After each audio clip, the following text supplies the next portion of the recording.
10, 9, 8, 7, 6, 5, 4, 3, 2, 1. Vous écoutez Taxi FM, musique, sport, information. Toutes vos passions sont forcément sur Taxi FM. Une heure Taxi Presse. Retrouvez tous les jours de 11h à 12h45 Eric Gatan et ses confrères à bord du taxi de la mi-journée. Informations exclusives et coulisses de l'actualité tout azimut. Nos éditorialistes décryptent et commentent l'univers de l'actualité sans concession et sans langue de bois. Taxi Presse, tous les jours de 11h à 12h30 avec Eric Gatan. Madame, Monsieur, bonjour. Bonjour à tous. Nous sommes ravis de vous retrouver ce matin sur la radio Taxi Presse de ce mercredi.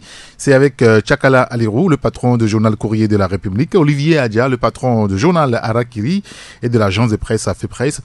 Isidore Akolor du journal Actu Express. On sera rejoint aussi en studio par Kenanou Issifou, qui est le patron de l'hebdomadaire L'Estrade. Avec eux, nous reviendrons sur les grands sujets de l'actualité, notamment le front social de nouveau en ébullition au niveau de l'éducation et de la santé. On n'est pas d'accord sur un certain nombre de choses. La synergie des travailleurs du Togo aussi qui se mêlent à la danse. Nous reviendrons sur le sujet. Nous parlerons également de cette sombre affaire au niveau de l'université de Lomé. Les étudiants ont été relâchés ainsi que le professeur Majesté Iou Wateba. Quelle sera la suite aujourd'hui? Nous reviendrons sur le sujet avec mes confrères en studio. Bienvenue. Taxi FM, la seule radio d'information continue. Et nous commençons la revue de presse avec le quotidien Forum de la semaine qui parle de Ségus Togo ce matin. La porte ouverte donc au public pendant 3 jours pour échange et information, je vais dire. Société des employés grévistes de Sotral, objet de licenciement. Le confrère revient sur le sujet aussi sur celui-là qui est en cours au niveau de l'université de Lomé, affaire des notes truquées. Professeur Iou et les étudiants Tamekoué et Dossé élargis. Vous lirez l'article dans le journal, dans le registre politique. Ce que pouvoir et opposition ont dit à la délégation américaine à Lomé. Le confrère en parle souvent. C'est dans le quotidien Forum de la semaine. Le quotidien Liberté maintenant. Société civile, décapitation des proches de l'opposition après les membres de Noubouéké, le professeur David Dossé, à qui le tour, se demande le journal, qui informe que la coalition des 14 partis condamne l'instrumentalisation des services spéciaux de l'État à des fins de règlement de compte. L'article est à lire dans le journal. Togo, quand concours et népotisme font bon ménage, avec la photo du ministre des Affaires étrangères Robert Doucet à la une du quotidien Liberté ce matin. Et puis un autre professeur Topanou Victor, qui désigne Kossivi Ounake. C'est une réponse au premier. Et puis crise dans l'éducation, un enseignant syndicaliste arrêté à Kara, une autre sauvagement battue. Le confrère Liberté donne l'information aussi ce matin. Il y a l'hebdomadaire La Manchette. Un général nigérian a rencontré la coalition de l'opposition. C'était avant-hier, le confrère en parle. Et puis il parle également de l'option militaire au niveau de la CEDEAO, Fort Gnassingbé. L'éventualité d'une triste fin, s'exclame le journal. Vous lirez l'article là-dedans. Et de l'affaire de Noto Truqué à la politique, le Synfot donne des armes à l'opposition, estime le journal La Manchette ce matin. Il y a le bi-hebdomadaire Le Libéral. Le libéral en éditorial qui évoque l'insécurité foncière, le bout du tunnel, donc qui fait allusion à ce code, cet avant-projet de code voté par le gouvernement en Conseil des ministres la semaine dernière. Journée porte ouverte de la Ségus, fonctionnement du guichet unique, le centre d'intérêt, et puis CZ, Synfot, STT, une avalanche de grèves. Le journal en parle. Le confrère qui revient également sur l'investissement dans l'énergie solaire, l'appel de Fort Gnassingbé au secteur privé, un appel que vous découvrirez donc dans le journal. Il y a aussi le journal La Dépêche qui publie une enquête exclusive. C'est sur le canton de Kanyamboua, c'est dans le Sotoboua. Un chef sur un trône de sang, révèle ce matin le journal. Face à la dégradation du climat social, Dr Tcholenyanou demande à ses camarades d'être prêts pour la prison. Les responsables des syndicats durcissent leur position, précise en outre le confrère La Dépêche. Un autre sujet également par rapport donc à la politique et le dialogue national vers un échec programmé. Les États-Unis s'impliquent, écrit la dépêche. Il y a le dialogue aussi qui parle de la première édition des journées portes ouvertes de la Ségus Togo, une nécessité d'amener le public à mieux comprendre le fonctionnement de l'institution. Mouvement de revendication des enseignants. La tension monte au premier jour de grève de 72 heures de la CZ. Vous lirez l'article dans le journal Le Confrère qui fait allusion à ce qui se passe même jusqu'à ce matin dans la ville de Kara. Et puis, Constitution de 1992, les lois scélérates de la 4e République. Le Confrère revient donc sur le sujet. C'est le journal Le Dialogue. Le Patriote, vive tension sociale au Togo, les secteurs de la santé et de l'éducation en mouvement, les autres couches sociales durement touchées. L'article est à lire dans le journal. Togo, encore avec la recherche de sortie de crise, ce que pouvoir et opposition ont dit à la délégation américaine à Lomé, le journal en parle aussi. Et puis affaire de notes truquées à la faculté des sciences de la santé, les dessous d'une affaire qui cache trop de non-dits. Vous lirez cela dans le journal. Et puis Antoine Gwegbeni, c'est le nouveau patron de l'eau, dans l'hydraulique villageoise. Au-delà de tout, commentaire, le mérite. Écrit tout simplement le Patriote. Il y a fraternité. Crise politique au Togo entre la raison du plus fort et la raison du plus raisonnable. Vous lirez l'article dans le journal. Affaire de trucs de trafic de nôtres à l'université de Lomé. Kokodoko a simplement déçu, écrit Fraternité ce matin. Et puis attention, alerte le confrère, le réseau SINA toujours résolu à brader le patrimoine national Togo Télécom. Vous lirez l'article dans le journal Fraternité. Il y a aussi la Symphonie qui publie un droit de réponse de la clinique Hôtel Delhi.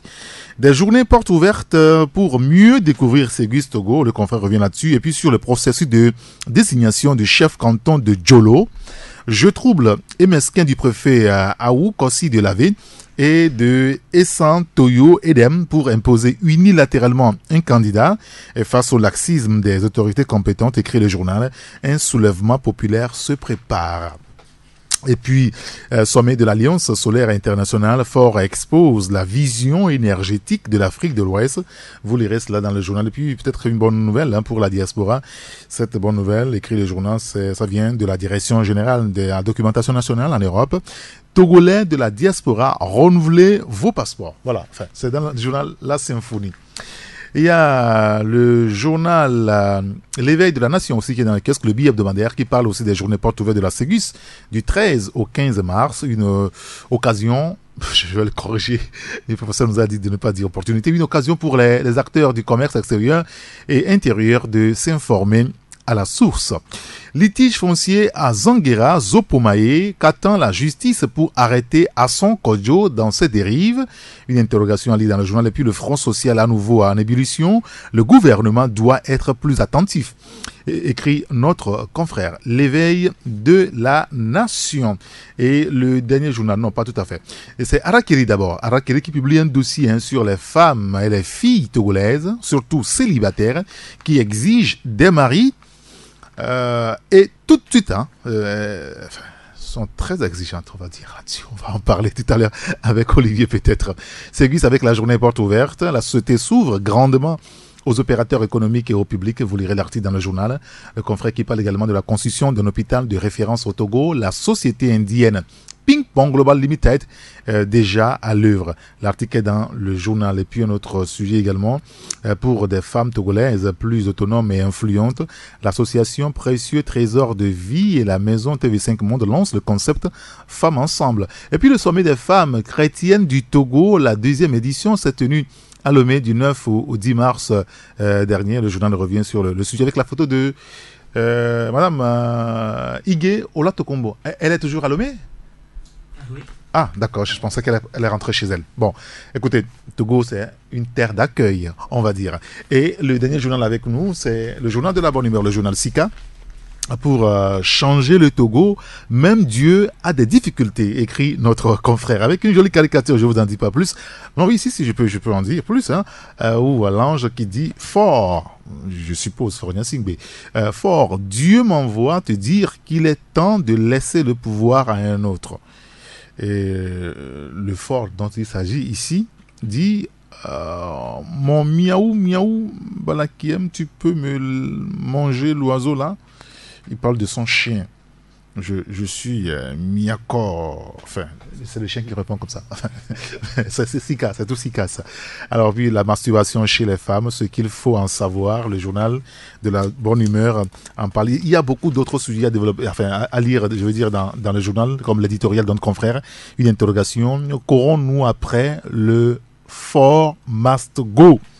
Vous lirez l'article dans le journal Sika. Alors, dans les kiosques ce matin, outre Sika, le journal de la bonne humeur, vous avez les quotidiens Forum de la semaine, Liberté.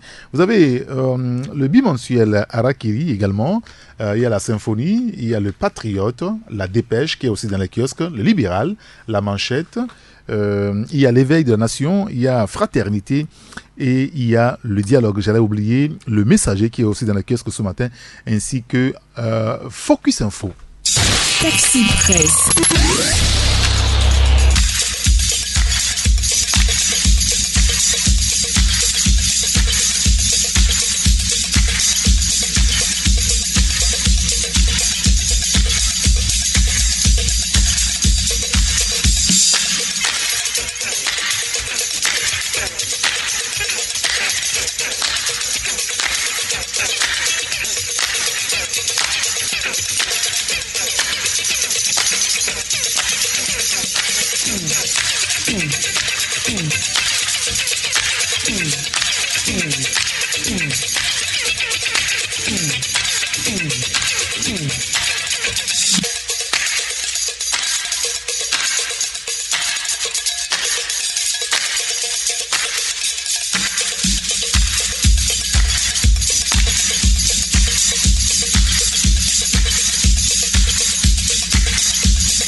Retour en studio avec mes confrères.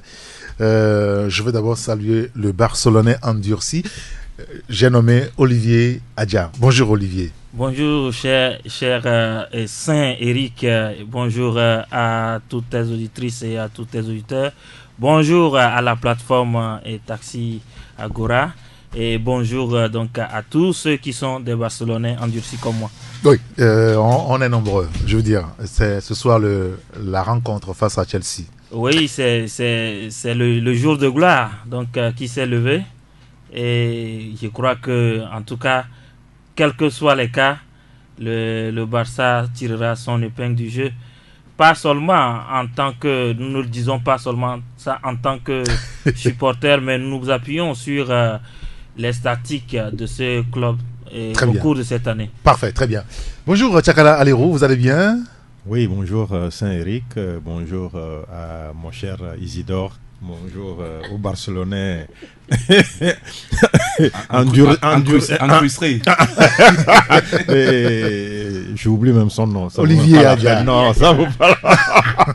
Et bonjour à Saint-Éric. Très bien, merci d'être avec nous ce matin. Bonjour à mon grand citoyen d'État Isidore Colomb. Bonjour Eric, bonjour à toutes et à tous. Merci. Et que vous ayez la chance aujourd'hui. Très bien, merci. Merci. Pour vous. Alors, on suivra tout cela de près. Alors, on va revenir maintenant à l'actualité. Ça, c'est juste pour mettre un petit peu de la bonne ambiance en studio. Et nous allons commencer par cette affaire à Ouatteba Majesté Iou.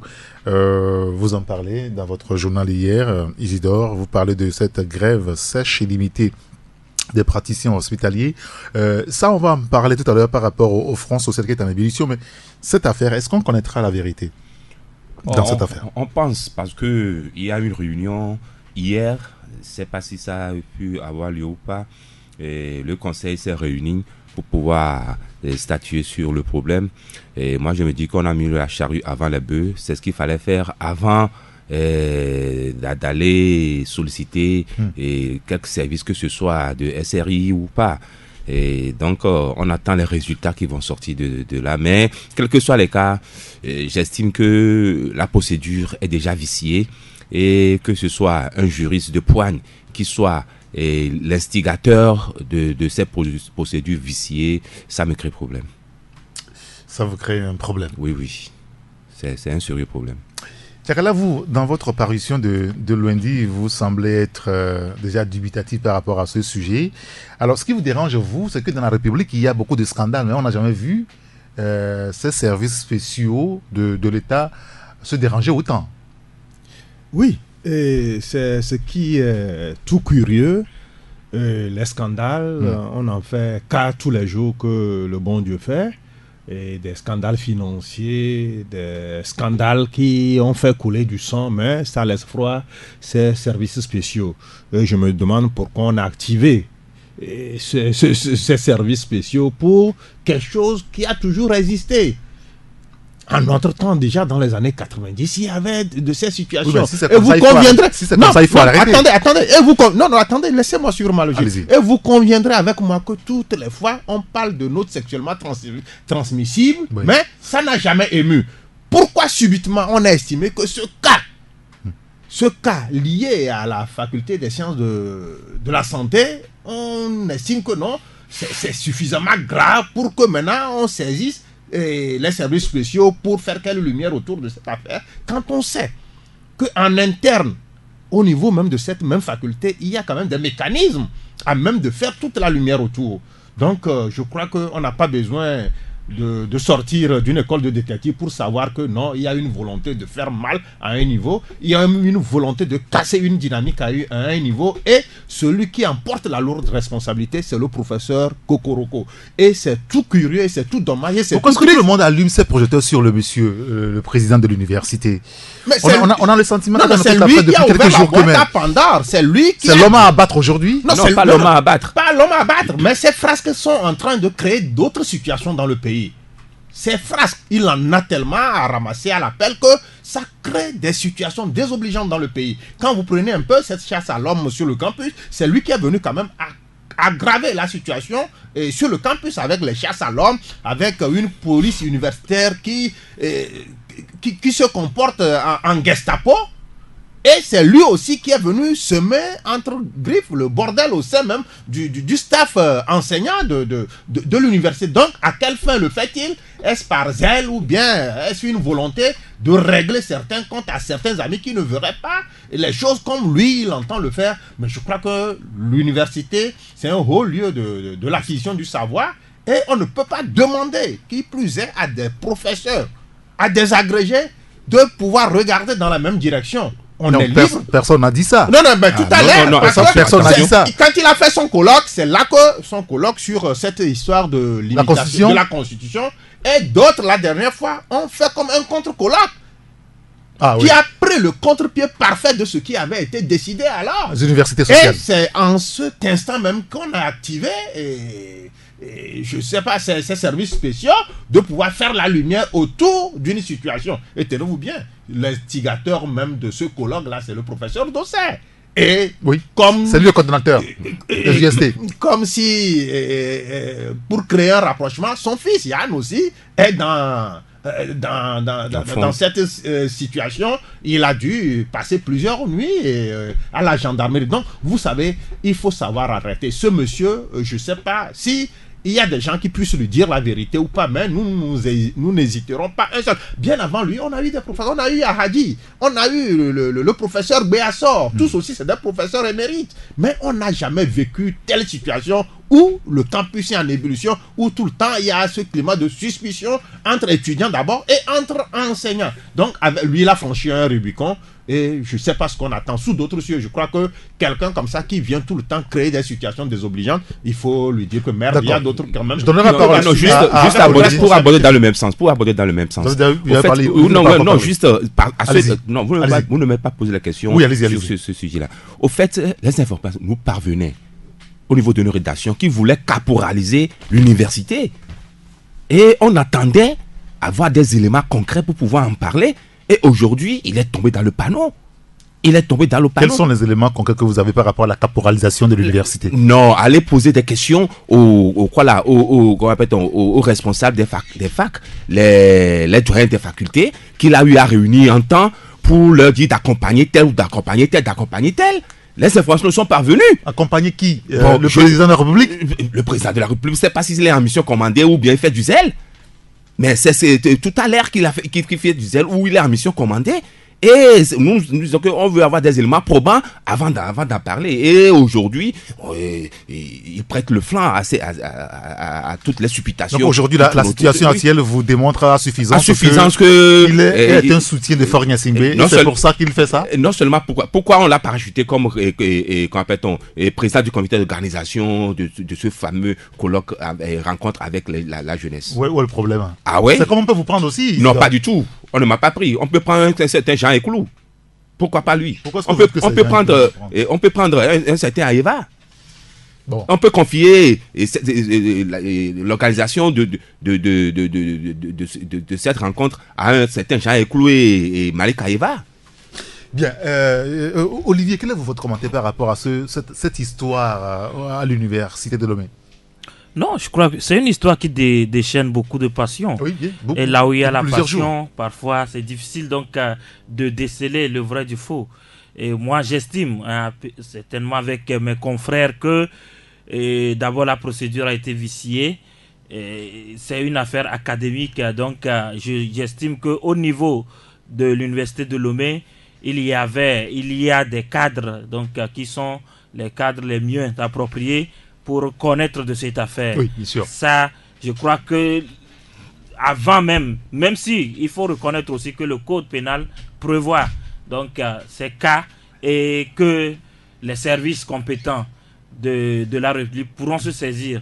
Mais il fallait donc respecter cette procédure-là pour ne pas se mettre à dos tout le public comme on le voit actuellement. Donc au-delà de ça, j'estime que c'est une question que moi j'aurais aimé donc qu'elle aille jusqu'au bout, ou bien c'est une affaire que j'aurais aimé qu'on doit connaître la vérité de cette affaire, aller jusqu'au bout, afin qu'on fasse la différence et qu'on sache ce qui s'est réellement passé. Et j'estime aussi que lorsqu'il y a vraiment des cas ou des suspicions de favoritisme ou de tricherie, en réalité, si on était dans un état où les droits de chaque Togolais, de chaque élève togolais, de chaque étudiant togolais, donc étaient respectés, il fallait que cette affaire soit éclaircie. Parce que hier, en studio ici, les confrères évoquaient ce qu'on peut qualifier aujourd'hui de délit d'intelligence, puisqu'on reproche à ces deux étudiants d'avoir eu de meilleures notes. Alors on se pose la question, que se passe-t-il finalement? Oui, doit-on rester dans la catégorie des délits maintenant au Togo? Non, ce sont des interrogations, donc il faut, puisque ce que nous avons entendu, alors, on parle de fraude. Si on accuse un professeur d'avoir donné de meilleures notes aux élèves, peut-être qu'on peut comprendre, mais un élève qui a fait un examen, qui a rendu sa copie, on lui retourne la copie avec une meilleure note, qu'est-ce qu'il a à voir là-dedans? Oui, non, mais c'est la question. Et toutes ces questions, en réalité, en tant que Togolais, en tant que citoyen, en tant que public, on aimerait donc savoir là où le problème est réellement. Est-ce que c'est une cabale contre ces professeurs éminents qui sont engagés sur le plan donc, syndical et politique? Est-ce que ces professeurs, donc, on a déclenché contre eux, voilà, donc une guerre? Est-ce qu'on veut les réduire au silence? Ou au contraire, ce qu'on leur reproche, à quelque part, est-ce que c'est vrai? Est-ce qu'au niveau donc de cette faculté, il y a des jeunes, des étudiants qui sont favorisés et d'autres qui ne sont pas favorisés? Nous, on a le droit, en tant que citoyen, de savoir cela. Et c'est là, moi, ma préoccupation et mon inquiétude. Donc, au-delà de ça, et c'est aussi la situation togolaise qui est un peu lamentable, parce que on mêle vite la politique, les questions politiques aux questions judiciaires, aux questions donc de délit ou de je ne sais pas quoi. Et c'est vrai, parce que ce sont des gens engagés sur le plan politique. Donc le lien est vite fait. Si bien qu'on n'arrive pas à mettre la lumière sur un certain nombre de choses. Quand on parle comment dire là, des incendies des marchés de Lomé, la politique et ce crime-là sont rentrés ou bien se sont épousés, si vous me permettez l'expression, si bien que on se pose la question si demain, un jour, on aura la vérité. Donc c'est là aussi... C'est avec l'incendie qu'on a décapité le CST. Bon, ça, c'est ce que vous pensez. Voilà, d'autres pensent autre chose. C'est aussi la difficulté. Je vous donne la parole à la togolaise, quoi. Kenanou Issifou. Bonjour Ken. Bonjour les confrères, bonjour aux passagères et aux passagers du Taxi FM. Qu'est-ce que ça vous inspire, cette affaire à l'université? Vous aussi, vous penserez comme certains que c'est une affaire politique ou politisée? Écoutez, le contexte lui-même nous indique, on va dire, c'est-à-dire que ce qu'il faut penser à première vue, le contexte nous l'indique. Et ce que j'ai envie de dire, c'est qu'on n'avait pas besoin d'en arriver là d'abord. Mais ensuite, c'est que le problème de favoritisme et de népotisme, je crois que est une réalité au Togo. Est une réalité au Togo. Et ça date pas d'aujourd'hui. Et donc, ça doit relancer en réalité le débat à tous les niveaux. Mais bien sûr, pas seulement l'université. Et particulièrement, c'est-à-dire que l'université, déjà, que par le passé, il y a eu des cas. Oui, bien sûr. Mais à chaque fois, c'est-à-dire qu'on ne va pas au bout. Et ça, là où je crois que ce que j'ai entendu tout à l'heure me conforte dans ce que je vais dire, c'est que tant qu'on n'apporte pas la vérité au public, à la population, quel que soit, ça laisse la porte ouverte donc à toutes, disons, les suspicions, à toutes les idées reçues, à tout ce que l'on peut prêter. Et il le disait tout à l'heure, quand on voit les événements, les gens qui sont impliqués, le contexte, tout porte à croire que il y a quelque chose, un peu de ça. Maintenant, comme nous le disons, c'est que la vérité puisse éclater réellement. Moi, j'ai entendu des gens dire qu'il y a eu des preuves. Alors, si tant est qu'il y a des preuves, mais il faudrait qu'on aille au bout, qu'on fasse la lumière sur cette affaire. Et en même temps, comme tu le disais tout à l'heure, on met les gens en garde pour le professeur Majestéou Ateba, une semaine presque. Les étudiants, depuis vendredi, ils ont dormi là-bas jusqu'à lundi nuit. Voilà. Et puis on les dit, rentrez chez vous. En réalité, s'il y a des charges qui sont retenues contre eux, on les conduit à la prison. On ne serait pas arrivé là. Et puis en plus, c'est-à-dire que n'oubliez pas qu'entre-temps, il y a eu donc un mouvement d'humeur qui s'en est mêlé. Oui. Est-ce que les gens veulent donner libre cours aux populations de penser que c'est parce qu'effectivement on a réagi qu'ils ont été obligés de se rétracter? Si la justice doit faire son travail, est-ce qu'il faut qu'il y ait un mouvement d'humeur pour qu'on se rétracte à chaque fois alors que nous prenons un état de droit? Donc la lumière viendrait quand même nous situer chacun à son niveau et selon ses aspirations. Je le dis encore, c'est important. Et comme tu le disais tout à l'heure, il faut régler le problème togolais vraiment à la base. Il faut tout refondre. C'est important, il faut tout refondre. Si vous avez l'habitude de le dire, Tchakala. Parce que tout à l'heure, on va relancer le débat sur cette histoire de fraude, de népotisme, de la base jusqu'au sommet de l'État. Parce que ce qui se passe, ce n'est pas seulement l'université. Non. Et c'est dans presque tous les secteurs d'activité finalement aujourd'hui. Oui, Tchakala. Non, mais on a pris le professeur Majestéou, il a fait presque une semaine comme ça à la gendarmerie avec tout ce que nous avions connu comme suite malheureuse. Et AVC. Et on a pris aussi deux étudiants. Oui, mademoiselle Tamekoulé, monsieur Yann Folie. Mais je crois que bien qu'on ait relâché ils avaient été traumatisés. C'est ça? Non, au-delà même du traumatisme, c'est maintenant même que l'affaire là commence. C'est maintenant que l'affaire là commence. On n'a rien fait. C'est maintenant que cette affaire doit commencer. Au nom de la vérité. Au nom de la vérité, c'est maintenant que cette histoire-là. C'est pas le fait d'avoir relâché certains parce que il y aurait eu ébullition au niveau d'un certain front social. Non, c'est maintenant que parce que c'est trop facile. C'est comme c'est des poussins qu'on prend, met en cage et le jour le matin, on les relâche. C'est trop facile. C'est quoi? La vérité, elle doit. Ça veut dire qu'aujourd'hui, je veux dire, le parquet ou le procureur doit formellement ouvrir une information judiciaire. Justement, il faut aujourd'hui que la lumière se fasse autour de cette affaire. Parce que si ça ne se fait pas, ça va donner un peu les ailes à certains. Mais d'abord à l'université. À l'université, on veut cette manifestation de la vérité. Et de tout temps, quand il s'est posé des cas similaire à ce qu'on est en train de dénoncer au niveau de la faculté des sciences de la santé, c'est en interne que les mécanismes ont été mis en branle pour que une certaine vérité soit mise au clair, au devant. Maintenant, on laisse les gens, on les relâche. Est-ce que c'est fini?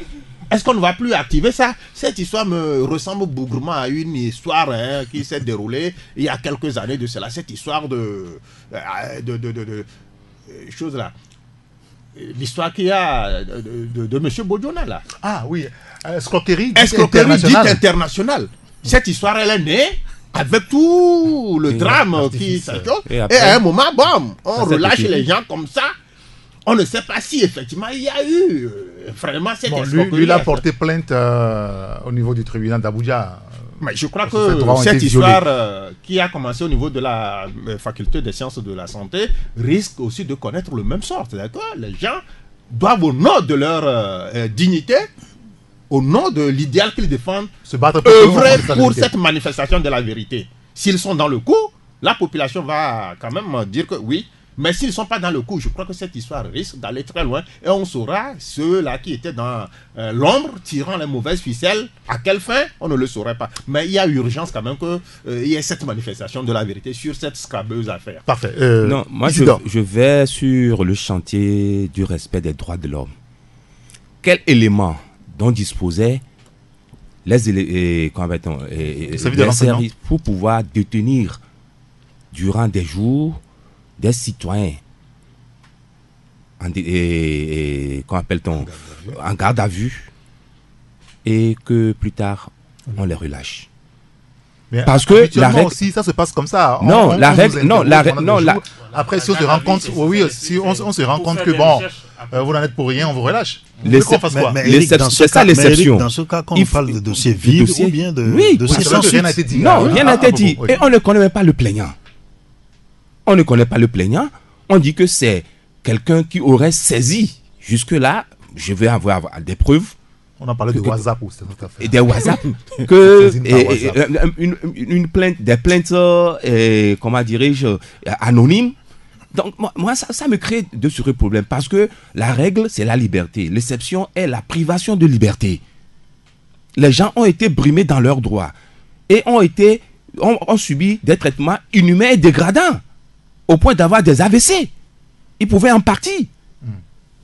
Ça me rappelle le cas dans les affaires d'incendie. On a dit que les gens ont disparu du cimetière pour se retrouver avec des bidons d'essence. Et Yakanou en était mort. Oui. Jusqu'alors, il est décédé à la gendarmerie. Ça pouvait aussi arriver au professeur Wateba. Non, parce que il faut un tatillon sur le respect des droits humains. Il ne faut pas de la banalisation. L'élément. Et pire encore, jusqu'à présent, vous appelez le procureur de la République, il ne décroche pas. Ou son téléphone est inaccessible. Alors, qui a prolongé la durée de garde à vue, qui est de 72 heures.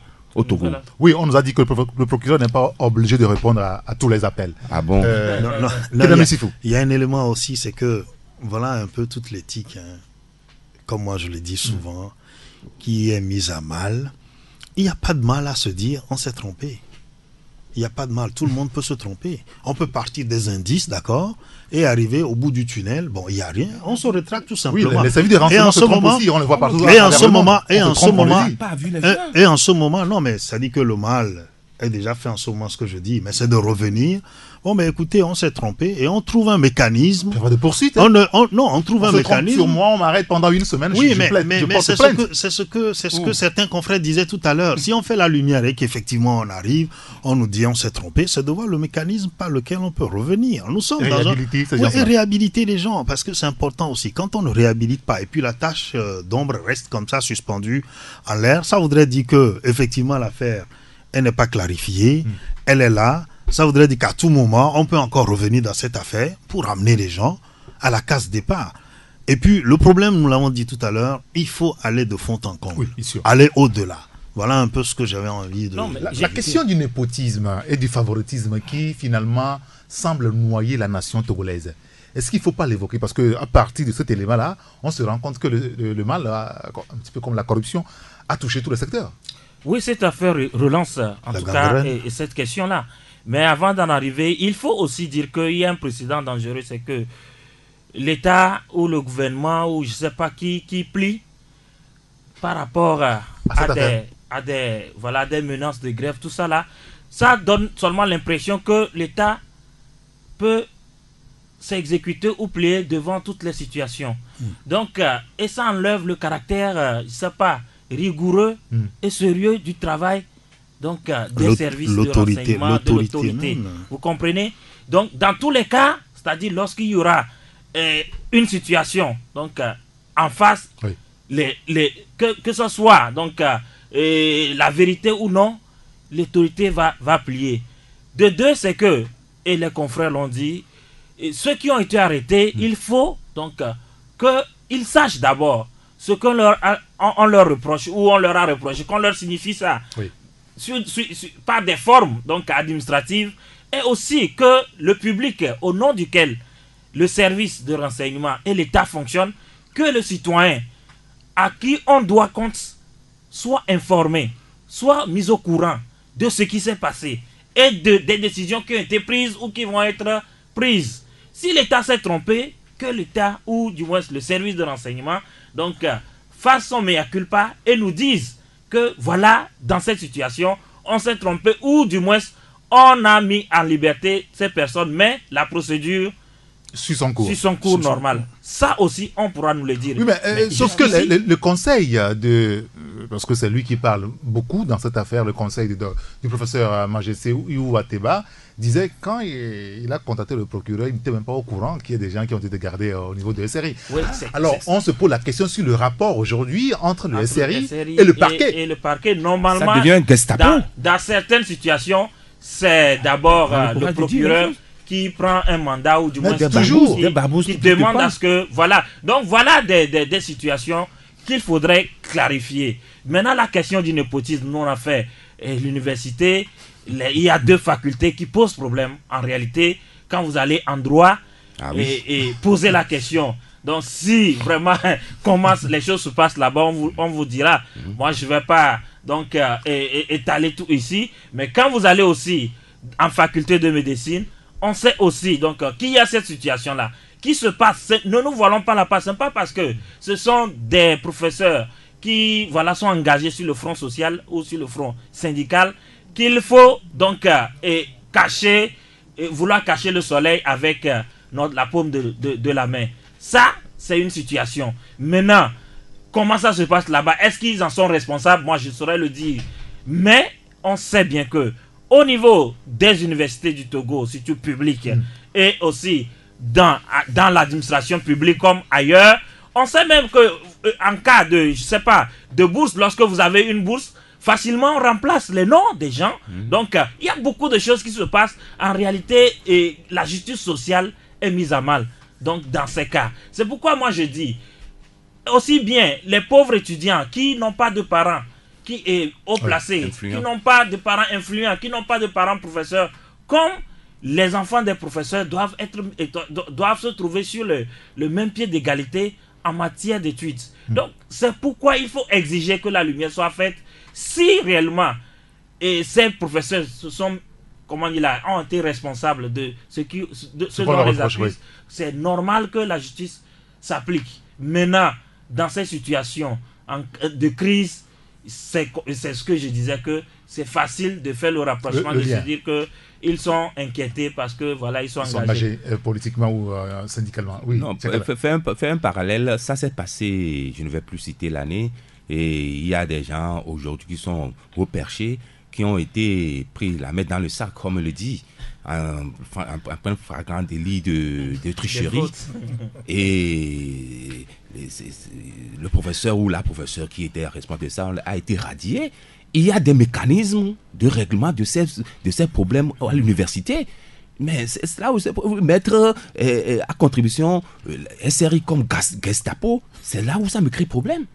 Bien, le favoritisme. Et aujourd'hui, on sait que même la fonction publique regorge de plein de gens de faux diplômes qui a été reconnu. Et pourquoi le SRI n'investigue pas dans ce milieu-là?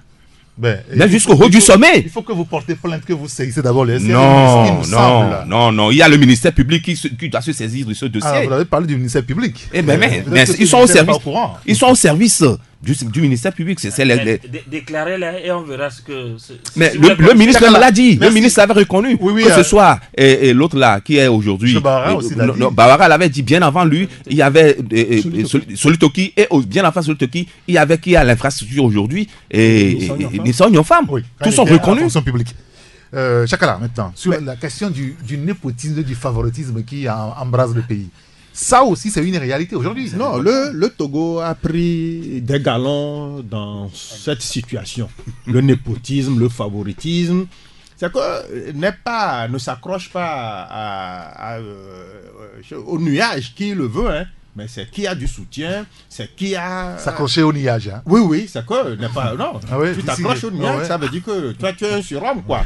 Tu peux te donner certains... Mais, si vous n'avez pas un parent qui est dans une certaine sphère, ou soit c'est un grand décideur, ou soit c'est un grand officier, ou soit tout ça là, vous n'aurez rien. Vous pouvez être bradé de diplôme, vous pouvez être le premier de votre promotion, vous pouvez même avoir des notes qui vont choquer certaines susceptibilités. Donc, mais c'est par vous n'avez personne, vous n'avez rien du tout. Mais c'est comme ça que le Togo est devenu aujourd'hui. C'est une triste réalité. C'est une triste réalité, mais c'est ça au Togo aujourd'hui. On voit même dans l'administration, pour que certains agents de l'État gravitent des échelons pour arriver à un seuil, il faut toujours quelqu'un qui vous pousse. Si vous n'avez rien, vous allez végéter peut-être dans le petit coin qu'on vous a aménagé depuis que vous avez commencé le tout premier jour pour partir à la retraite et 30 ans ou 25 ans après dans ce même coin. Alors qu'on voit des gens qui ne sont rien, des gens avec qui nous avons fait des facultés. Nous connaissons un peu ce qu'ils valent. Mais ces gens-là aujourd'hui, quand nous les voyons, c'est le jour et la nuit entre nous. Parce que entre-temps, il s'était trouvé un petit monsieur qui a dit, ah tiens, toi, je veux faire de toi un grand monsieur. Mais ça se passe un peu partout. Vous pensez que les jeunes que vous voyez, que ce soit au niveau des banques, que ce soit au niveau de choses... Là, vous touchez un autre problème, ça. Non, c'est ça. C'est ça, c'est pas le mérite. C'est pas le mérite, c'est des réseaux. Il faut avoir un parrain solide. Et ce parrain-là, ou soit il est ministère, ou soit il est puissant DG, ou soit même, vous comprenez, il fait partie des... monsieur influent au niveau de la chose. On le voit. Cette histoire même de saisie là, ce que la NPE a lancé la dernière fois pour les opérateurs de saisie là, là aussi il faut avoir un soutien. Ça là aussi, ça, je vous assure, pour, ne sera pas les opérateurs de saisie. Non, les opérateurs de saisie pour cette dynamique des élections. Non, ne sera pas pris qui veut. Même au niveau de des concours police, même le recrutement dans l'armée aussi, il faut avoir un parrain qui puisse vous pousser pour que vous atteigniez. Donc je crois que c'est une réalité. Le mal est en train de gangréner tous les compartiments de notre administration. Et vous voyez, la répercussion, elle est toute nette sur le rendement même de notre administration. Notre administration, ce n'est pas encore ça. Notre administration se cherche parce que les bonnes personnes ne se trouvent pas même au sommet de l'État. Au sommet de l'État. D'accord. Vous avez fouillé ça. Il est vrai que ça, c'est le constat. Indéniablement, tout ce qui a été relevé est vrai. Il y a aussi des nuances que les gens se plaisent à dire. Ce n'est pas un grave péché, c'est un péché mignon que de promouvoir son proche parent. C'est vrai. Mais la conséquence, et c'est là où moi je voudrais insister, il l'a ébauché tout à l'heure, Aliru Chakala. J'ai dit sur ce plateau un jour, regardez les Togolais quand ils sortent le matin, c'est quand l'heure de l'embouteillage, vous la connaissez. C'est à 9h les gens vont au boulot. Oui, ce sont des businessmen, ils ne sont pas obligés de se réveiller à 4h du matin comme nous. Si tu le dis, si tu penses qu'être, c'est-à-dire qu'un fonctionnaire d'État, vous savez en anglais comment on les appelle? On dit civil servant. Ah. C'est le serviteur du peuple. Le serviteur du peuple qui se réveille à quelle heure? Pour aller servir le peuple à quelle heure? Vous voyez, les gens arrivent au bureau à 9h. Regardez, à 10h. Là, vous parlez de l'administration. Mais c'est ça, même dans les sociétés privées aujourd'hui, vous voyez les gens, c'est parce qu'on y arrive, parce qu'on a quelqu'un derrière, on ne se gêne pas. Il n'y a plus de discipline. Parce que si vous passez par le mérite, vous voyez, il y a une certaine discipline. Par le mérite, vous savez très bien que c'est parce que vous avez été ordonné que vous êtes arrivé là-bas. Dans le service, vous serez ordonné. Le gars, il arrive à 10h, il part à midi, c'est lui qui se pointe encore à 16h. D'accord, il repart. Et quand il parle de rendement, justement, ce monsieur fait quel travail finalement? Et peut-être, c'est-à-dire que le petit monsieur qui n'a personne, qui est là, qui est devenu le métayer de la maison, c'est celui que se repose tout le travail. Aujourd'hui, tous les services, je dis les secteurs qui nourrissent le Togo, les spécialistes vous le diront, vous avez le domaine de la fiscalité, douane et impôts. Douane et impôts. Tous les autres services, vous avez des problèmes. Vous prenez Togo Télécom, CET, tout ça là, mais c'est des problèmes. Et ça a sous-bassement ce que nous sommes en train de dire On ici. parle aussi de la régie. Mais effectivement, vous voyez, toutes ces sociétés d'État qui devaient normalement faire des recettes ne font pas des recettes. Et c'est justement par népotisme aussi, par un système de favoritisme que vous voyez, certains n'arrivent pas à honorer leurs factures. Donc, il y a un problème de recouvrement. Vous savez, dans le secteur de la santé, c'est comme ça. Les problèmes liés, c'est-à-dire qu'aux patients, ils l'ont dit tout à l'heure. Donc, c'est la conséquence aujourd'hui qu'il faut aller chercher et se remettre en cause. Nous avons, je le redis encore, il y a un échec collectif, d'abord à reconnaître, à assumer, et maintenant chercher des voies et moyens pour en sortir. Pour faire Il y a autre chose. Il y a autre chose. Pour faire tout ça D'abord l'individu, et ensuite les décideurs, les gouvernants. Ça veut dire qu'il y a une crise de confiance aujourd'hui. Mais bien sûr, c'est-à-dire il faut créer les conditions. Eric, il faut créer les conditions pour ça. On se dit, voilà la nouvelle discipline à imposer au peuple togolais. Voilà le modèle de société que nous voulons aller à tel nombre d'années. Et on commence à faire la communication.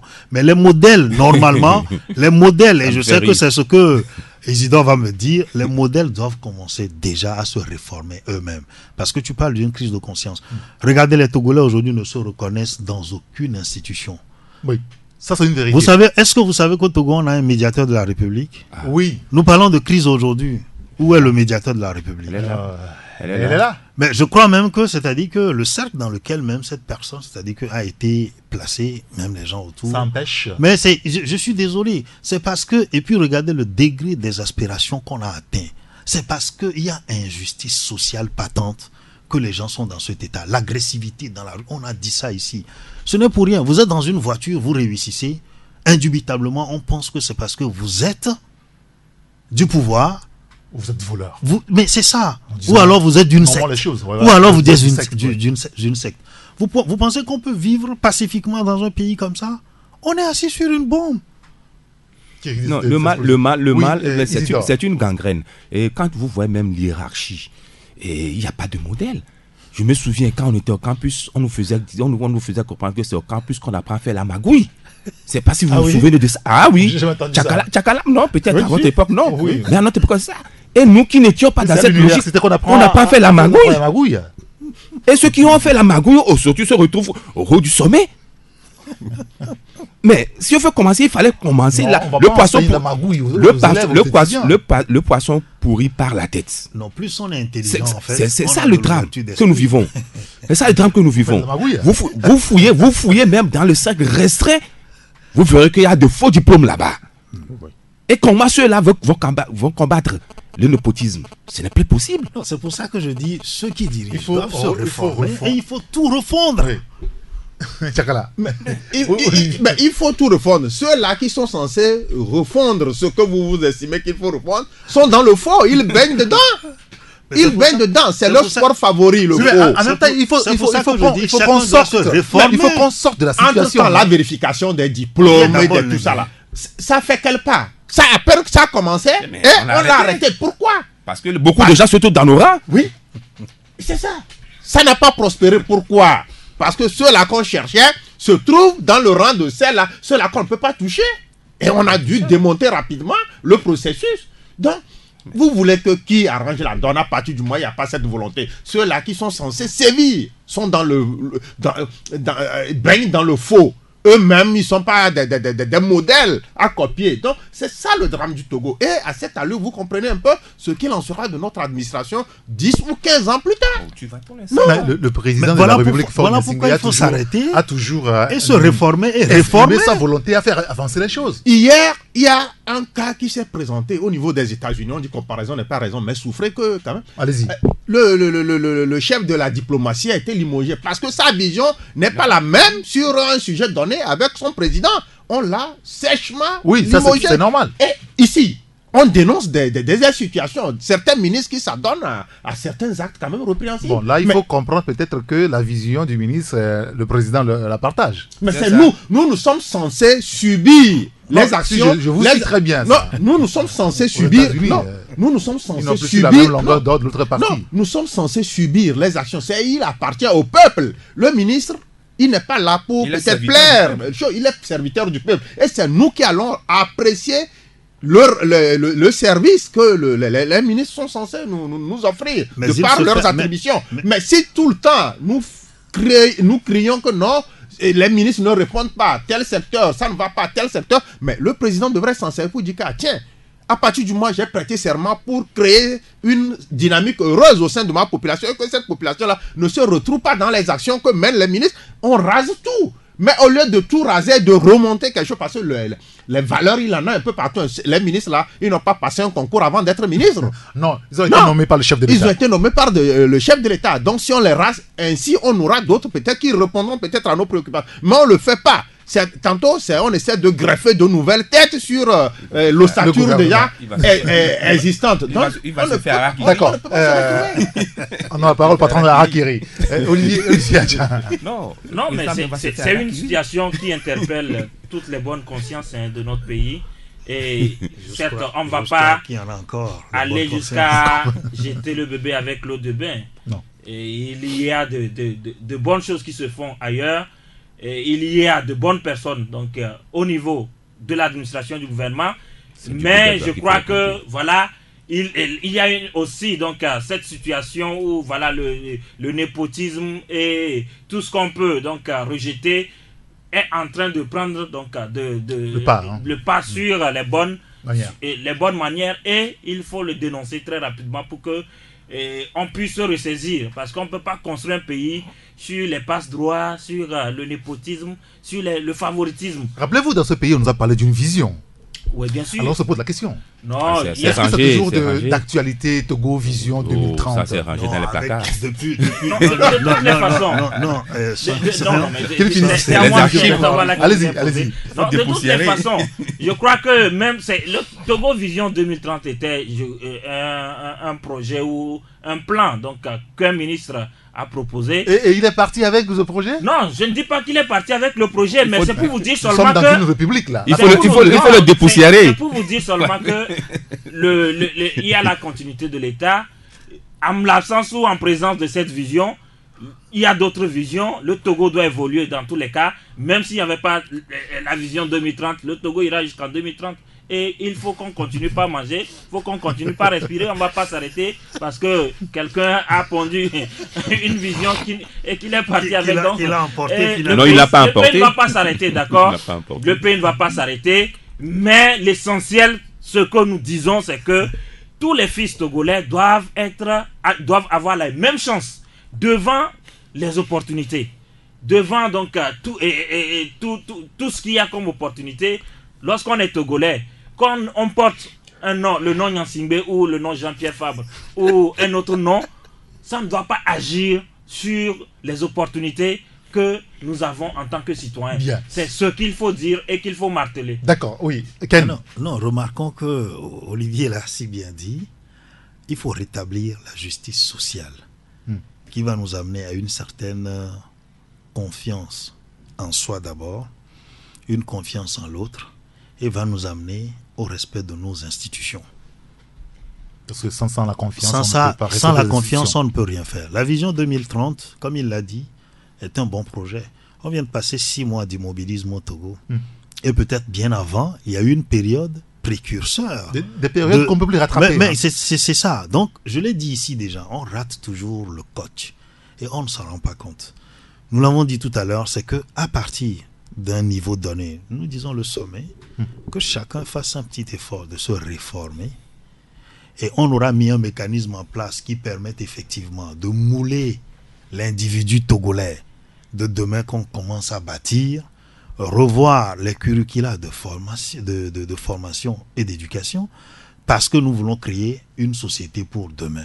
La vision 2030, moi je trouve, techniquement, si on veut respecter, comme il a dit, c'est un plan qu'il faut revoir. Parce qu'il y a eu donc des pauses, il y a eu des arrêts qui ont des conséquences lourdes. Tout ça, oui. Maintenant, s'il faut réajuster, c'est que nous avons 2 camps qui se retrouvent en face aujourd'hui. Disons les choses telles quelles.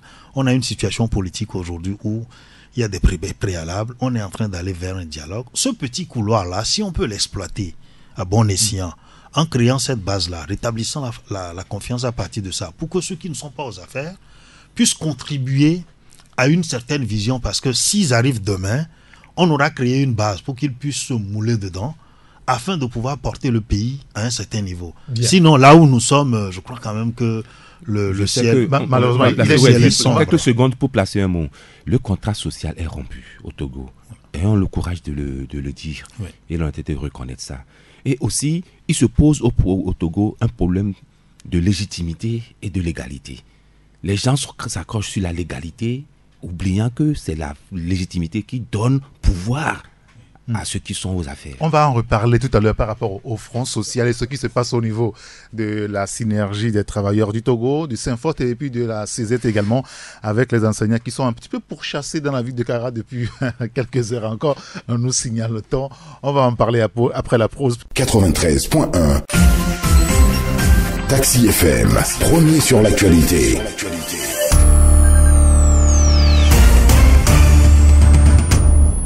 Retour en studio avec mes confrères Kenan Issifou, journal à l'estrade, Isidore Akolor à Express, Olivier Adiarakiri et Tchaka Alérou, courrier de la République. On en vient maintenant à ces grèves, à ces mouvements, à ce front social de nouveau en ébullition.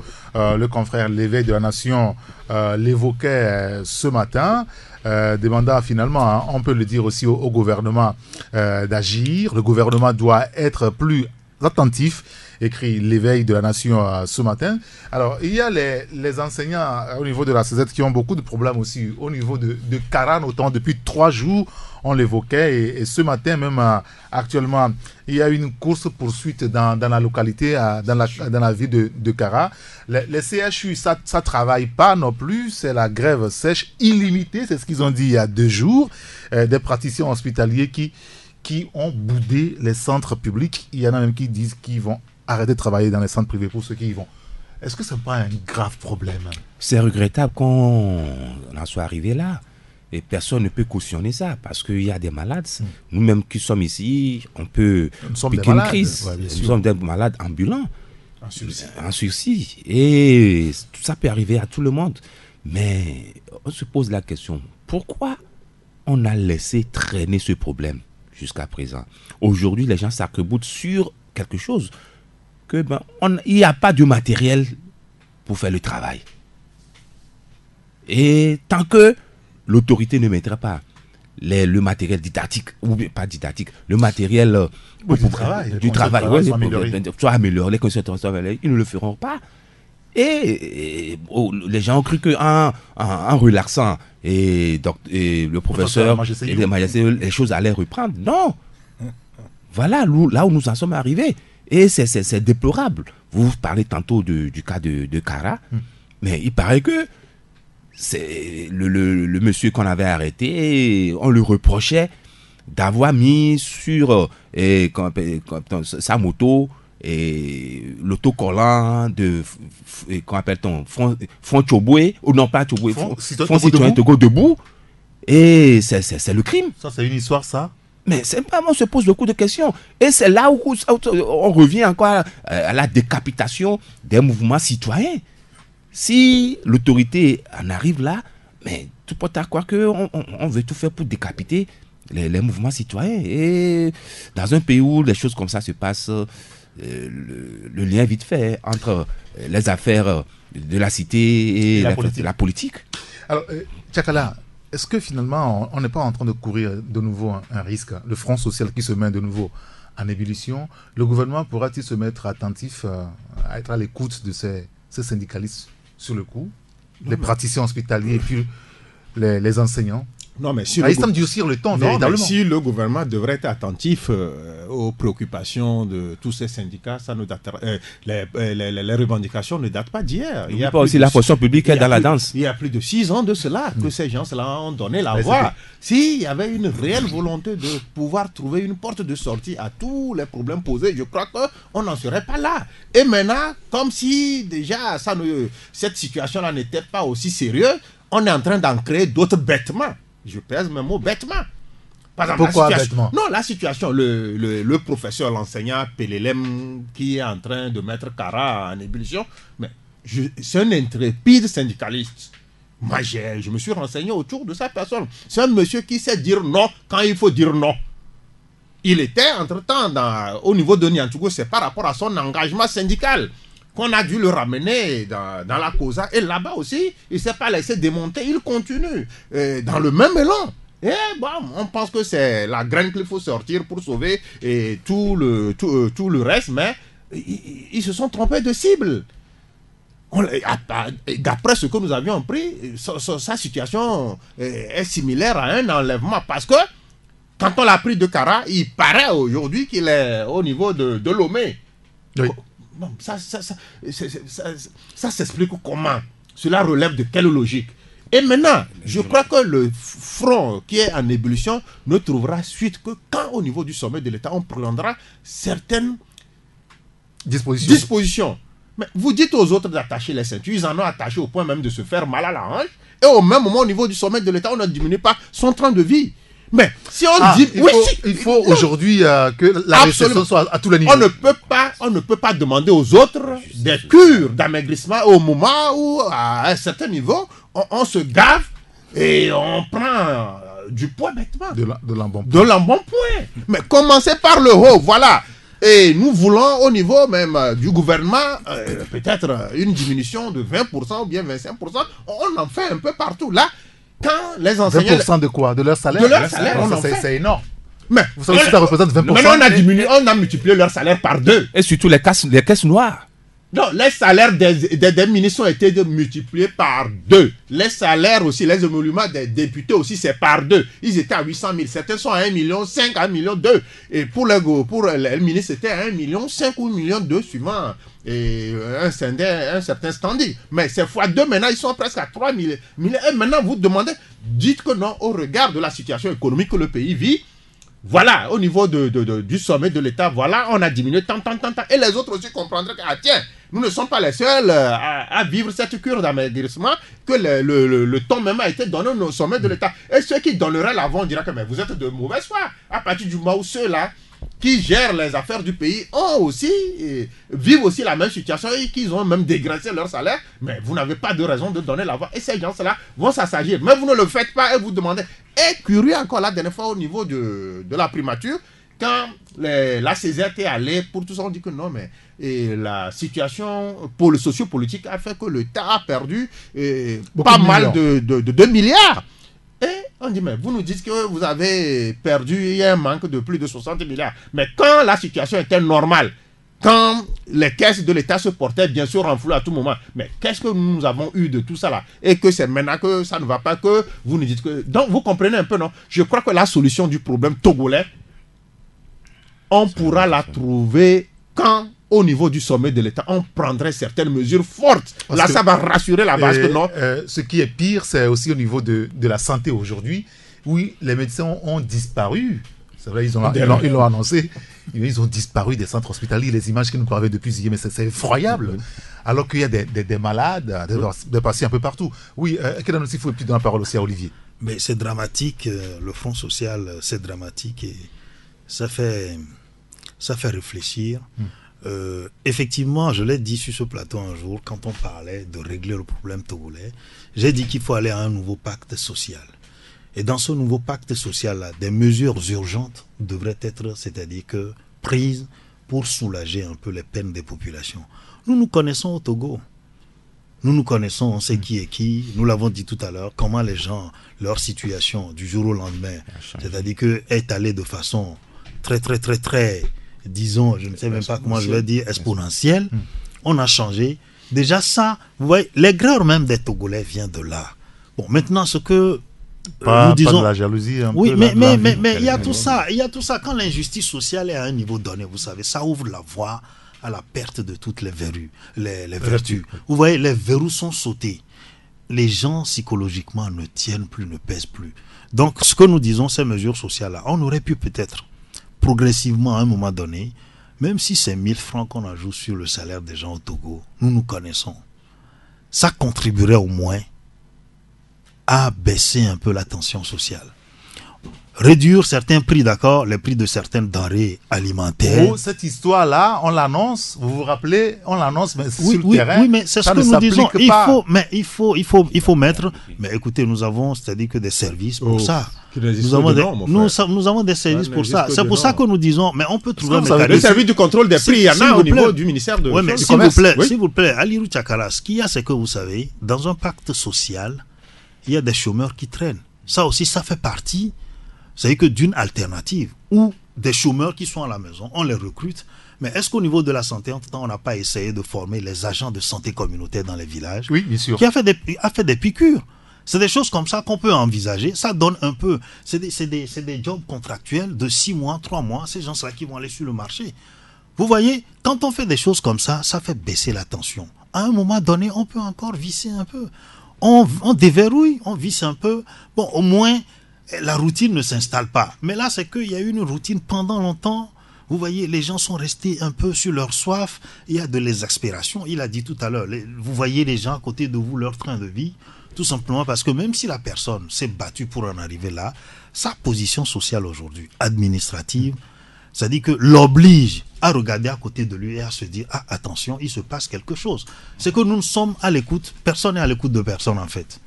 C'est ça le problème. Donc il faut s'arrêter, s'écouter, et ensemble, disons, on dit, voilà l'alternative que nous proposons pour le dégel de la situation. Après, on verra. D'accord. Olivier Aya, est-ce qu'on va s'en sortir là où on est là? Non, je crois qu'on n'a pas le choix de se battre pour s'en sortir.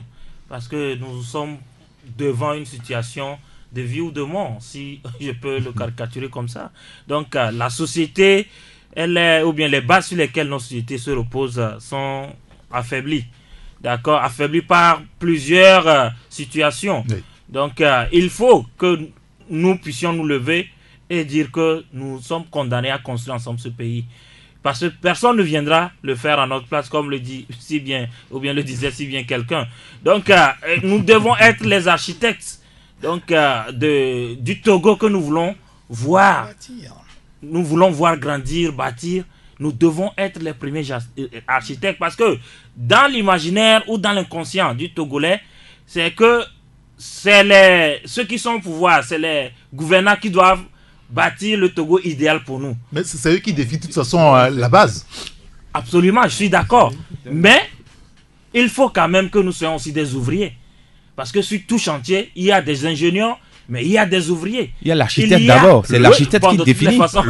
L'architecte, tout ça là, mais je crois qu'il y a le bâtisseur, il y a les ouvriers. Et nous aussi, en tant qu'ouvriers, aujourd'hui, les ouvriers n'ont plus confiance. En tout cas, l'architecture, c'est la vision 2030. C'est ce que nous disons ici. Maintenant, nous avons, non, c'est pas mis au placard. Le problème, c'est ce que Eric disait, c'est que les ouvriers, à un moment donné, sur le chantier, disent, écoutez, le traitement que vous nous faites par jour ne nous permet pas de venir de, je ne sais pas, de Diakpanga et de venir travailler, de retourner à la maison. Donc, essayez d'augmenter un peu le traitement que vous nous faites par jour pour qu'on puisse... C'est la caricature de la situation. C'est la caricature de la situation. De toute façon, il faut seulement dire que, dans tous les cas, le chef de l'État l'a relevé dans son mandat en disant, et il faut dire qu'il a été aussi conscient que au niveau social, il y a de sérieux problèmes qu'il faudrait régler. Il faut poser une question là-bas.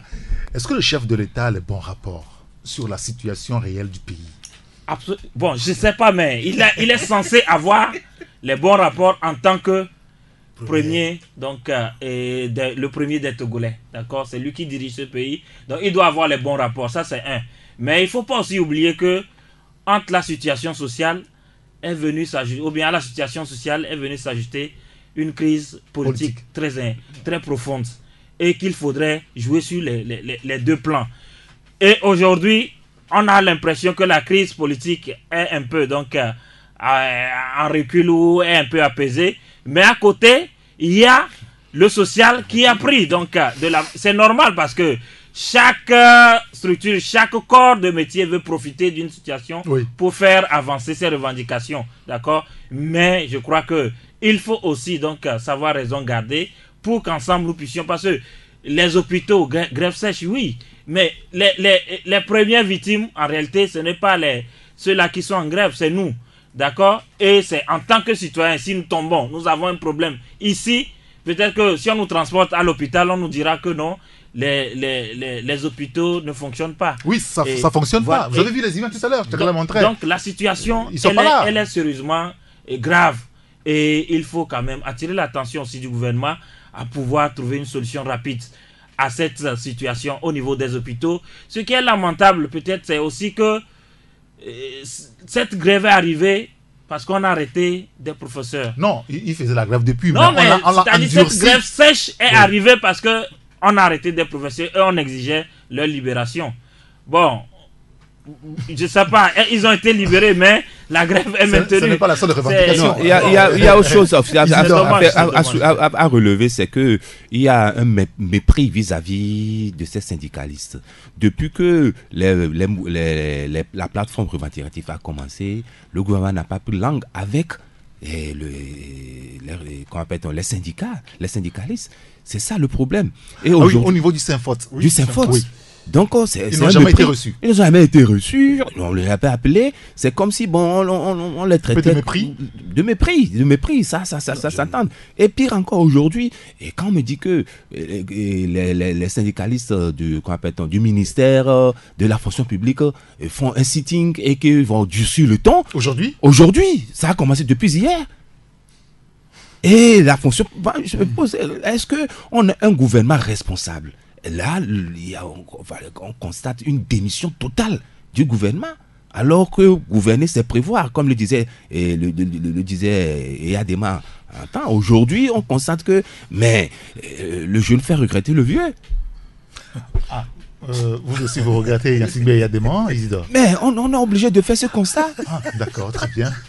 C'est quand on a perdu le bonheur qu'on se rend compte de son importance. Allez-y, Kirano Issifou. Juste pour aller dans cette parenthèse-là, ce que je voulais dire, c'est que Éric Gaton, peut-être les syndicats, je n'irai pas dire le mépris, ce que l'on a manqué, c'est-à-dire que dans ce pays, ces dernières années, c'est l'absence de communication. Si le cadre du dialogue social qui était créé entre-temps, non, disons-le, parce qu'il y a des initiatives quand même. Si ce cadre-là, non, quoique, quel que soit le nom qu'on puisse lui donner, vous savez, l'être humain, en fait, a besoin d'être écouté. Si ce cadre du dialogue social était là et que les gens se retrouvaient pour parler de problèmes, il y a certaines choses, peut-être que, certaines contraintes que le décideur a, qui ne peut pas forcément partager avec les gens. Mais dans un cadre, quand vous vous regardez en face et que vous parlez, je crois que le langage non verbal... Oui, mais même si on se retrouve entre nous, on discute des problèmes réels. Voilà. Quand je constate que votre train de vie est tellement exponentiel... Oui, mais c'est justement... train de vie, c'est justement, on peut se parler, mais je ne serai jamais d'accord avec vous. C'est justement là où je dis que si vous vous retrouvez pour vous parler, ce que les gens ne peuvent pas accepter sur la place publique, dans un cadre restreint, ils peuvent être amenés, ne serait-ce que, à commencer déjà par offrir une certaine écoute, ce qui rassure celui qu'on est en face. Parce que le problème, c'est pas aujourd'hui qu'il est né. Quand les traditions s'installent, mon frère, c'est difficile de les bouger. Et ces problèmes ont été toujours discutés dans un cadre restreint. Mais justement, au niveau des médecins, quelqu'un a donné un terme tout à l'heure, c'est qu'il fallait avoir un calendrier périodique, d'accord, ça permet déjà de sentir le mouvement d'humeur à la base, même si on ne peut pas le casser, c'est de discuter. C'est des négociations. On peut offrir quelque chose qui soit sur le papier, mais les gens savent qu'ils l'ont. Mais on peut dire, écoutez, ça ne sera mis en œuvre que tant. Alors, il y a un autre sujet. Hier, je pense que c'est le confrère à l'Alternative qui nous informait de licenciement de certains travailleurs de Sotral. 120 au total. On les licencie aujourd'hui simplement parce qu'ils ont fait un mouvement de grève. Alors, aujourd'hui, au niveau des enseignants, ils sont en mouvement de grève. On les pourchasse à Tara. On a arrêté certains. On les violente. Il y a une dame qui est enseignante qui a témoigné. Et puis, pour les médecins, on met leurs photos du genre wanted. Est-ce qu'on n'est pas trop loin dans cette affaire finalement? Les gens ne sont plus libres de faire des mouvements de grève qui est reconnu par la Constitution? Oui, nous étions de ceux-là à avoir dénoncé une certaine situation qui avait prévalu en notre sein. Certains journalistes étaient livrés comme ça. Oui. On avait mis wanted, c'était choquant. Mais si on n'est plus libre d'être ce qu'on est, de penser ce qu'on a dans sa tête et qu'on veut qu'on pense comme les autres, là ça devient dangereux. Ces amis-là, il fallait qu'ils aient des nerfs d'acier pour résister à ce qu'ils avaient enduré. Oui, bien sûr. Mais nous avons dit que nous désapprouvons cet état de fait. C'est des manières de gangsters, de voyous. Mais il se passe aussi la même situation au niveau du corps enseignant. J'ai vu la photo de monsieur de docteur Tcholoniano, de Hachi, voilà, et d'autres encore, que non, mais attaquez-vous à eux. Ils sont à la base de vos problèmes, tout ça. Mais c'est extrêmement grave. Oui. C'est une fatwa qui a été lancée contre ces gens comme ça. Mais on veut que la situation s'apaise. Mais les petits esprits qui s'adonnent à ces genres de trucs-là sont en train d'envenimer la situation. C'est comme ils sont en train de mettre abondamment de l'essence pour jouer à fond aux pyromanes. Alors, quel est l'objectif même? Mais on ne comprend pas. C'est l'intimidation. Quelle intimidation? Ils sont allés trop loin. Ils sont allés trop loin. Afficher la photo de quelqu'un comme ça et dire que mais attaquez-vous à eux. Là, c'est qu'il faut rechercher ceux qui s'adonnent à ces petitesses-là. Et que la justice, quand même, règle leur... C'est des comportements de voyous. Des gens ont dit simplement que le patron de la Cour constitutionnelle, Abdou Assouma, était à la manifestation de Wini. Ces gens qui ont partagé les photos là, qui sont des photos erronées, ont été cherchés, retrouvés et enfermés. Ici aussi, on peut retrouver ceux-là qui s'adonnent à ces genres de tout. Parce que nous ne sommes pas à l'abri du comportement de ces voyous. Demain, ça serait ici fou, ou bien ça peut être moi, Tchakala, qui malencontreusement va tenir certains propos qui peut-être vont égratigner des susceptibilités et on va afficher nos photos comme ça mais attaquez-vous à eux, mais je crois que c'est déplorable. N'allons pas chercher loin. Je crois que Olivier d'abord. En réalité, le problème des réseaux sociaux, surtout de WhatsApp aujourd'hui, c'est que ça donne le podium à tous les malades mentaux, si vous me permettez. En même temps, on va pas répondre aussi avec ces mots qui sont mais je crois, vous savez, en société, il y a des gens qui n'ont pas droit à la parole parce que, voilà. Oui, par rapport à leur situation. Avec WhatsApp, tout le monde a droit à la parole, si bien qu'il ne faut pas trop les en vouloir parce que c'est aussi peut-être leur niveau donc intellectuel qui faisant. Non, mais c'est grave. Ils ne savent pas, ils ne savent pas qu'il y a des choses qui ne se font pas, d'accord? Que ce soit un membre du gouvernement ou voilà donc une personnalité ou que ce soit des médecins ou des politiciens, il faut pouvoir dénoncer ces manières de faire et sur les réseaux sociaux lorsque ces gens-là sont victimes. D'accord? Donc, ces professeurs-là, je ne vois pas pourquoi on va leur lancer. Si ils sont recherchés, il y a des services compétents pour les rechercher. Oui. Peut-être qu'ils ont commis donc, un délit. D'ailleurs même, l'un d'entre eux a été recherché et il a été retrouvé et parfois lui-même il s'amène à la SRI, au SRI plutôt, jusqu'à ce que donc l'affaire ne trouve une issue. Mais je crois que cette affaire de réseaux sociaux, il faut arriver aussi à trouver une solution.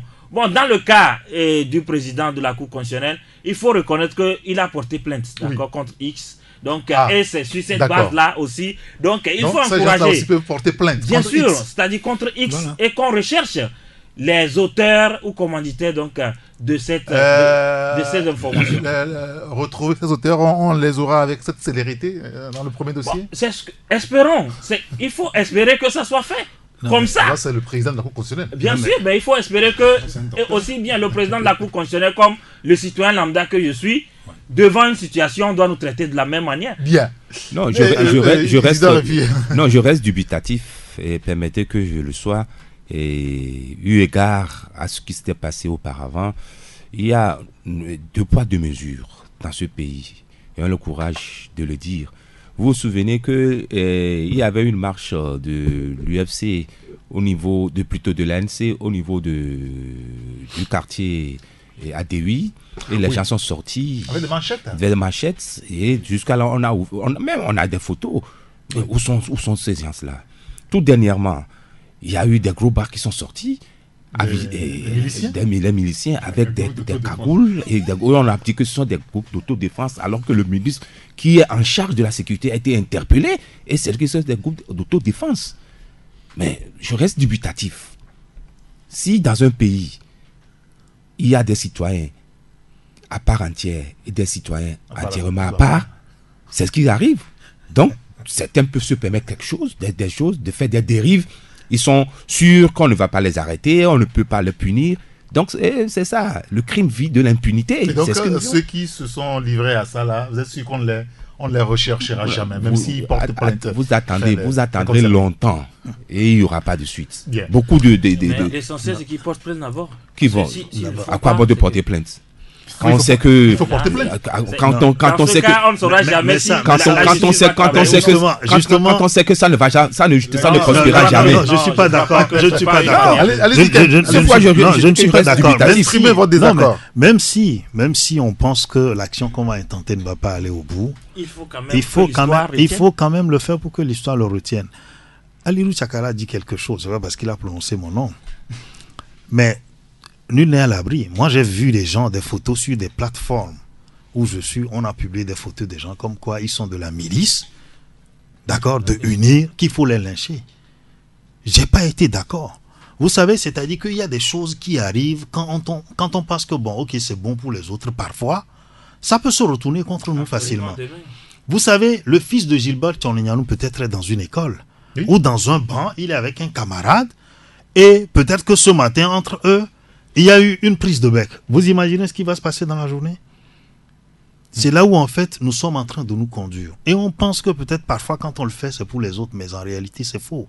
Le problème des réseaux sociaux, j'ai vu des associations qui sont montées au créneau dans ce pays pour demander à ce que ceux qui reçoivent ne sont pas obligés de publier. Oui. Donc l'éthique personnelle doit commencer par là. Absolument. Je reçois un truc comme ça, je bloque la personne qui me l'envoie. Oui, carrément. Je bloque la personne, voilà, et je lui dis, je te bloque. Vous savez, avec les réseaux sociaux, on a perdu toutes les valeurs morales, civiques, c'est-à-dire qu'on ne vous dit pas bonjour. Quelqu'un se lève, on a l'impression que lui n'a rien à faire. Oui. Il envoie des images. Je ne sais même pas.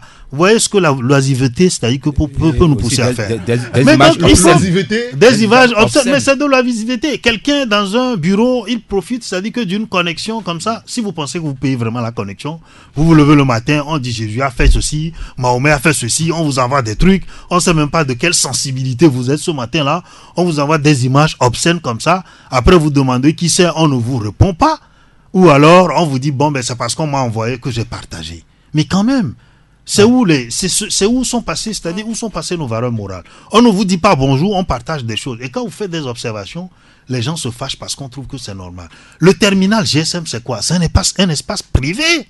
Oui. C'est un espace privé. C'est pas parce que je suis sur WhatsApp que tu te lèves, tu ouvres ma porte, tu rentres comme tu veux. Fais-moi la salam, dis-moi, mais excusez-moi, j'arrive.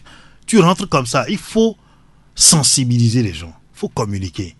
Et tous ceux qui s'adonnent à cette pratique-là, vous savez, ceux qui, il y a déjà des associations qui montent au créneau, qui en parlent, mais seulement c'est que nous n'avons plus confiance. Mais nous n'avons plus confiance les uns en les autres. Vous savez, moi j'ai participé à une rencontre la dernière fois. Quelqu'un s'est levé, il a dit quelque chose aux organisateurs. Si vous voulez vraiment que les gens vous suivent, commencez à enlever le vocable paix.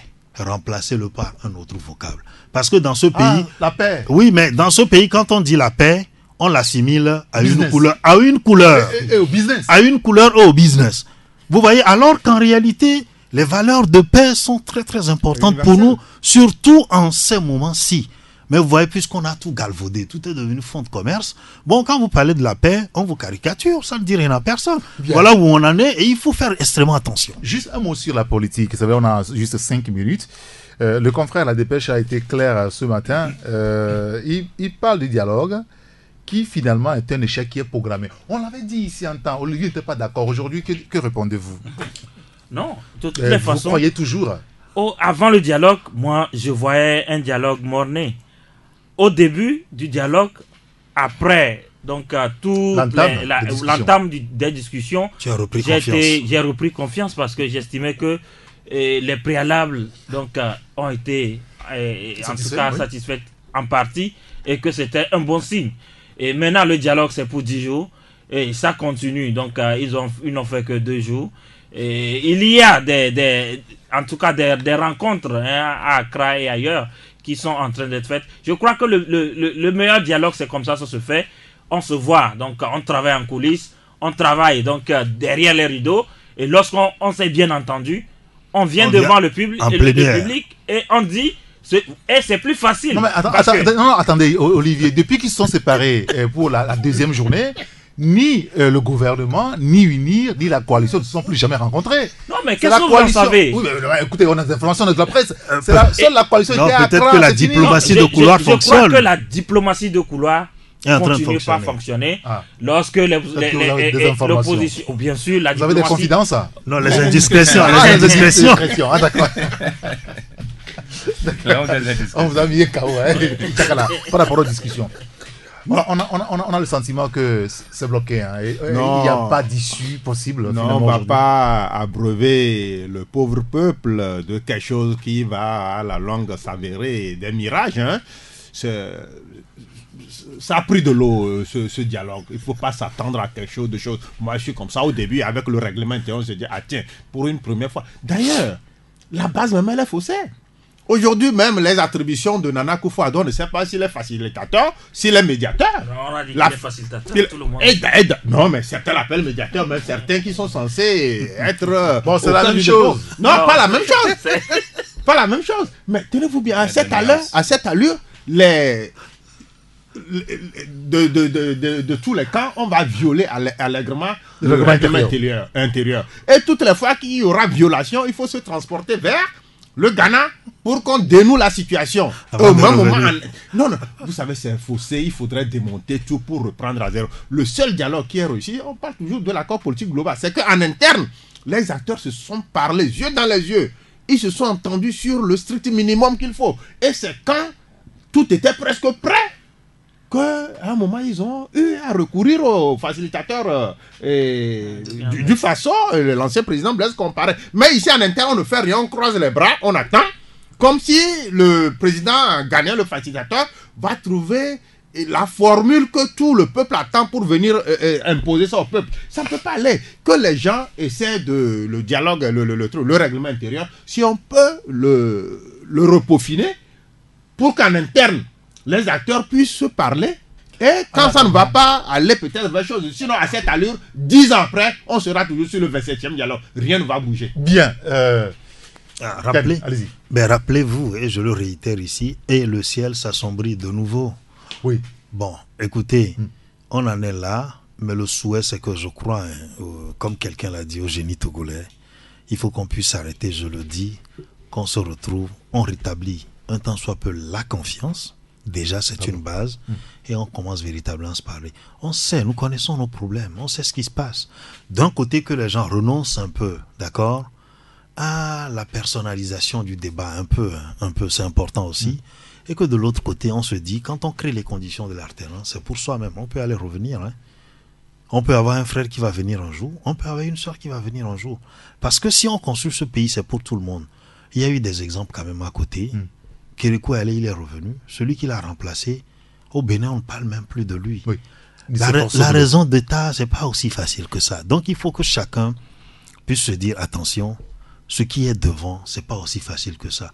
Qu'il trouve un modus vivendi, comme je le dis souvent, dans les couloirs, comme le dit Olivier Adja, qu'ils puissent s'entendre, quoi. Quand ils seront d'accord, qu'ils sortent quelque chose et nous proposent un Togo de demain. On verra. Isidore. Bon, j'étais vous êtes intéressé par rapport à votre journal hier, vous parlez de président de CELI pour de nouveaux hold-up électoral. Là, vous avez frappé fort. Aujourd'hui, y a-t-il de l'espoir pour l'aboutissement du dialogue? Je veux bien y croire. Mais j'étais de ceux qui disaient que le dialogue se cristallise autour d'une seule personne. Et si celui-là n'est pas impliqué dans ce dialogue, on n'aura pas les résultats escomptés. Il s'agit bien sûr du président de la République, Faure Gnassingbé. C'est pas si aujourd'hui vous avez suivi le communiqué du PNP. Appelant. Mais que se passe-t-il? C'est le PNP qui appelle à manifester ou c'est la coalition des 14 partis politiques? Le PNP qui parle au nom de la coalition qu'ils ont attendu, quand on l'a dit, une semaine. Oui. On est pratiquement à la fin. On attend de voir si la CENI pouvait se ressaisir dans sa vision d'organiser unilatéralement les élections, et que moi je trouve déjà frauduleuse. Et là, on va encore aggraver la situation. Et je pense que si les discussions de couloir pouvaient aboutir à une implication de Faure Gnassingbé, le dialogue, le dialogue, on peut sauver le dialogue. Si tel n'est pas le cas, tous ceux qui vont là-bas, ils vont dire que bon, je ne peux pas parler, je ne peux pas prendre telle décision. Vous avez vu même au niveau des mesures d'apaisement, il a fallu que le facilitateur fasse le tour de Marina et Hôtel 2 février 2 ou 3 fois de suite avant d'avoir ces mesures d'apaisement. Bien. Alors, tout est démontré que c'est Faure Gnassingbé qui constitue le nœud gorgien de ce dialogue. Tant qu'il n'est pas impliqué, moi, je ne dois pas de suite. Merci beaucoup, Isidore Akolo. Je rappelle juste que vous êtes le patron du journal Actu Express. Kenano Issifou du journal L'Estrade, Olivier Adiara, Kiri, agent de presse à Afripresse et Tchakala Alirou, le patron du journal Courrier de la République. C'était le 500e numéro, lundi dernier. Oui, le 500e. Ah, on avait oublié. Joyeux anniversaire. Félicitations. Il avait promis une fête, et comme on n'a pas eu de fête, félicitations congrats à toute l'équipe rédactionnelle, à vous qui nous Il n'est avez pas si toujours tard. accompagnés. Et vous avez fait du boulot, c'est une œuvre commune, nous sommes à 500 parutions, on ne peut pas dire qu'on est déjà dans la cour des grands, hein. C'est maintenant que nous sommes en train d'aller vers cela. Et le cap est sur le 1000e numéro. Très bien, félicitations à vous. Félicitations. Bon courage quand même. Hein. Merci. Merci à vous, merci à Adja Prosper qui a assuré la coordination technique. Appelez-moi Saint-Henri Gator. À demain. Taxi FM. C'est une fenêtre ouverte sur l'actualité d'ici et d'ailleurs.